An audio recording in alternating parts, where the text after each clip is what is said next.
अदा है जी लुंडी शेख है गोठाणा गोठ सिद्दीक मरखणे गोठाणा वीचारा एडा त मुतासिर हैं जेके तैन जरिए हे डॉक्टर मंसूर अहमद पांजे खर्चे ते देगियूं तैयार कराए उन्हनि गोठाणनि खे राशन ॾिनो आहे जेके वीचारा मजबूरन ॾिसो तैन ज़रिए खणी था आहिनि ऐं आला अख़्तियारनि खां इहा घुर था कनि त ख़ुदा असांजे ॻोठनि जी वार करियो।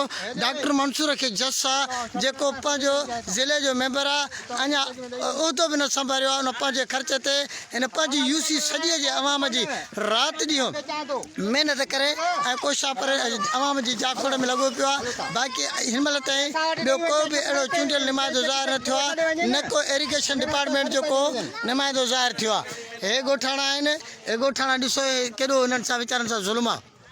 हे पंहिंजी मदद पाण था तैन ज़रिए नंगर खणी ऐं पंहिंजे ॻोठ लाइ वञनि था।